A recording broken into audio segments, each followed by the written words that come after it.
Hi everyone, Rich Hughes here. Hope you're well. This is Instagram licks and tricks video number 6. So it's a lick, kind of an exercise. No, you can have it as a lick in D minor.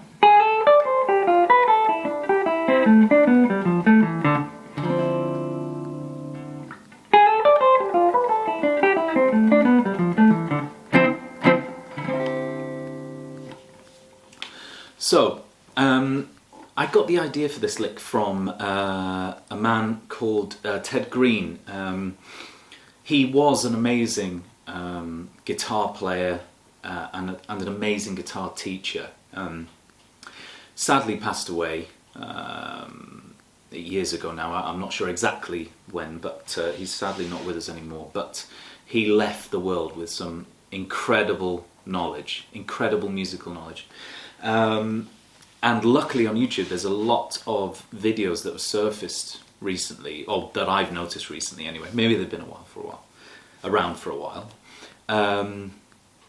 of him, of old guitar clinics and things like that, and even some old lessons that someone's videoed, having lessons with him.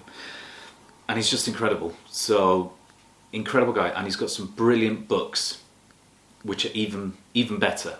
You know, so I've got 2 of his books, the chord ones. He's got some brilliant books on chords. I can't recommend them enough. They're very, very good. I've got the chord chemistry one, and I can't remember the name of the other one now, but they are brilliant, brilliant books. So check them out.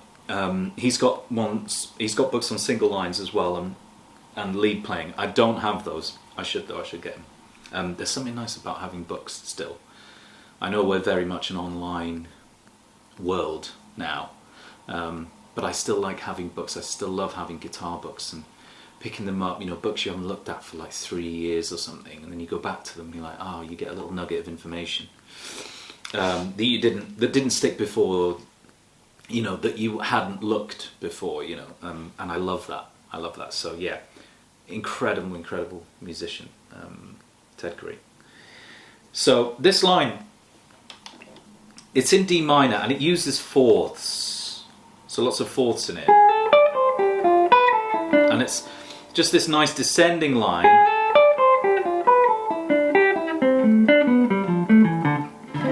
you know, using D, the D Dorian mode, if you want to think of it in terms of modes. Like I've mentioned before, it's not really the way I think, even though I've learned them and they are worth learning. I'm not saying don't learn these things. We all learn things differently. Intervals, arpeggios, things like that. That's how I tend to think. So this lick, it's reminiscent of something, you know, that the guys, you know, the whole modal thing that came out. Funny enough, I've been talking about modes and not, but the whole. Where they would use, you know, quartal harmony and lots of fourths and things like that in jazz, in you know, late 50s, 60s, 70s. You know, you think of like Herbie Hancock, you know, Kind of Blue. There's lots of stuff going on there. You know, Bill Evans is playing and using fourths and stuff. I think they sound pretty cool. I like the sound of them. If you want to think of the more modern guys, obviously like, you know, Satch and Vai would use the Lydian mode a lot, but that's obviously in a major key. We're talking about minor here, but I'm using fourths, you know, intervals of fourths. So the first one's an interval of fourth. We've got that little gliss, that little slide from the 9th fret, from that A flat to the A, and then that's a fourth after that. Okay? From that note to that note. Obviously all these notes are in the D minor scale, okay? The D Dorian scale, if you like. So I'm just using fourths. We're just doing these little, I mean there obviously I'm going down from a D to a C, so that's going down, you know, a flat 7, if you like, to the flat 7 if we're in the key of D. And then we're going C to G. Obviously C to G is a 5th, but I'm thinking of it the opposite way around, okay? So G to C is a 4th. We're just Okay, we've just flipped it, but so you know, you could take a little nugget of the lick and just use that. So I'm not going to go through the lick note by note just because you can study it yourself, but you can see these fourths. We're going the A to D, G to C there, but I'm doing it the other way around, so C to G, which is a fifth, but you know, flip it. It's a fourth. G to C. That's a fourth there. It's actually a sharp four. Okay.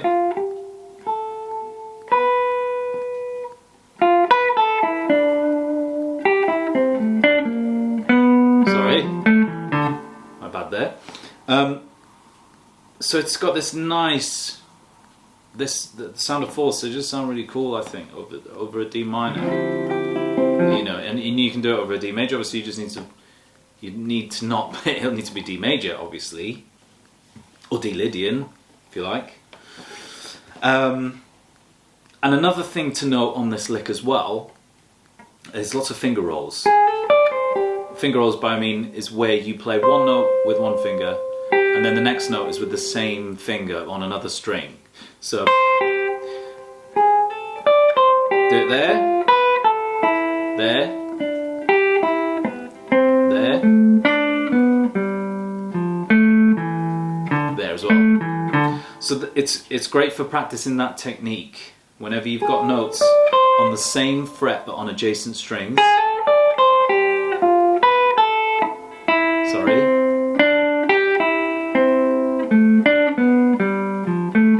But you don't want them to ring into each other, otherwise you're gonna, you know,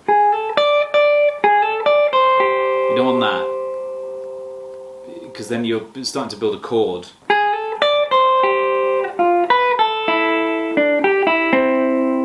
You know, not that it sounds bad, but in this instance we want them single notes.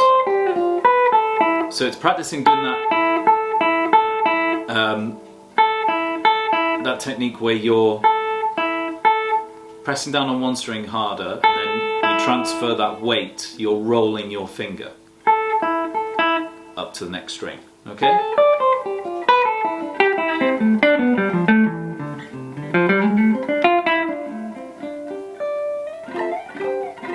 So, and then the last chord there, D minor 11 chord, which is really nice. Let's go through the chord, just so you know the intervals. We've got the root first, the D. We've got the F, which is the flat 3. We've got the flat 7 there, which is C. There's the 9, which is an E. There's the 11, which is G. It's a nice chord. If you just wanted to do a D minor 9, obviously don't play the G. You just play that, or you could do this, where you put the fifth on top, which is the A. So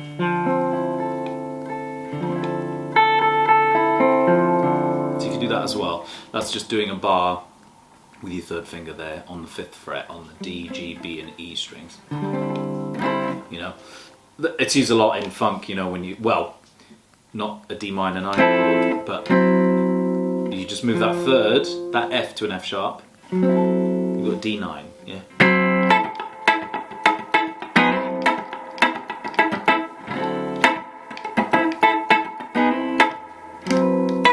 So, a nice chord to finish this. If you're not sure of that voicing or haven't played it before, that's a nice voicing to have. You could obviously just make it a D minor 7 as well, where you would play the D note again, the root note there.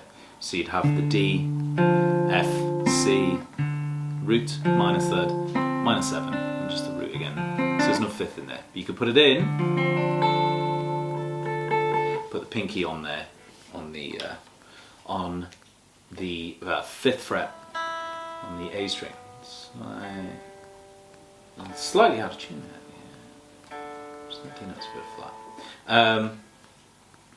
That's it, guys. Yeah, so have fun with that lick.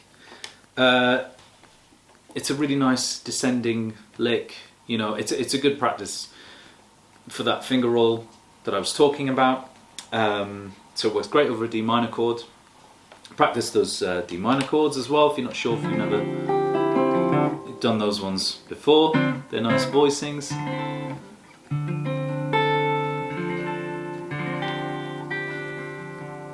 You know, you could omit these, the 9 as well, not play that. You just play the root, the flat third, the flat 7, the root again, and you know, the 11 on top of the G, so that would just be D minor, the 11 on top.